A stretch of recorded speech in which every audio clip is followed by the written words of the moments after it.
दोस्तों आदाब। वर्तमान समय में मॉनसून चर्चा का विषय बना हुआ है। क्योंकि हम दक्षिणी पूर्वी एशियाई देश में से सबसे बड़ा देश भारत में रहते हैं और भारत के लिए मॉनसून सबसे महत्वपूर्ण विषय है, क्योंकि भारत की अधिकांश वर्षा मॉनसून के चलते होती है और भारत के 70% से ज़्यादा लोग आज भी खेती किसानी करते हैं, जिन पर वर्षा का प्रत्यक्ष प्रभाव पड़ता है। तो आज आइए हम समझने का प्रयास करते हैं कि आखिर मॉनसून क्या है, इससे हम कैसे प्रभावित होते हैं। मॉनसून एक अरबिक शब्द है जिसका मतलब होता है हवा के दिशा में उलटफेर, और ये दक्षिणी पूर्वी एशियाई देश जिसमें से मुख्य अपना भारत है।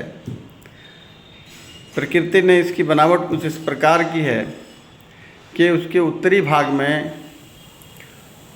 विशाल हिमालय पर्वत श्रृंखला है जो पश्चिम से सुदूर पूरब की ओर दीवार की तरह खड़ी है। इससे दक्षिण विशाल मध्यवर्तीय मैदान है, उसके दक्षिण प्रायद्वीपीय भारत है जिसके दोनों तरफ पूरब तरफ बंगाल की खाड़ी और पश्चिम तरफ अरब सागर है। विशाल भारत की इन्हीं परिस्थितियों के कारण 15 जून से 15 सितंबर के बीच भारत में एक विशेष प्रकार की हवा चलती है जिसे मानसूनी हवा कहते हैं, और इसके प्रभाव से भारत के जलवायु में जो कुछ बदलाव आता है उसे मानसूनी प्रभाव माना जाता है। इसके अतिरिक्त पाकिस्तान, बांग्लादेश, म्यांमार और श्रीलंका, इन देशों में भी मानसूनी हवा का प्रभाव प्रत्यक्ष पड़ता है, और ये भी वो सभी गुण से संपन्न हैं जो मानसूनी हवा के गुण वाले देश हैं। अर्थात अगर विश्व में सबसे बड़ा मानसूनी इलाका माना जाए तो अपना भारत और भारत के पड़ोसी देश हैं। अब हम ये समझने का प्रयास करते हैं कि आखिर ये बदलाव कहाँ से आता है। फरवरी, मार्च, अप्रैल, मई, जून, ये 4 महीने सूरज उत्तरी गोलार्ध में या पृथ्वी का उत्तरी गोलार्ध सूरज के निकटतम होता है, और भारत की ऐसी परिस्थिति बनती है कि पर्वतीय क्षेत्र से दक्षिण और सागरीय क्षेत्र से उत्तर जो विशाल मैदान है वो निम्न दाब का केंद्र बनता है, जिसको भरने के लिए उत्तर हिमालय पर्वत के उत्तर की हवाएं नहीं आ सकती हैं, क्योंकि ये काफ़ी विशाल, काफ़ी ऊंची पर्वत श्रृंखला है। इसलिए इसको भरने के लिए हर हाल में दक्षिण भारत के दोनों तरफ के समुद्र की हवा अलग अलग समय में आती है। जब अरब सागर की हवा दक्षिण पश्चिम से उत्तर पूर्व की ओर बहती है तो इसे आता हुआ मानसून या मानसून कहते हैं।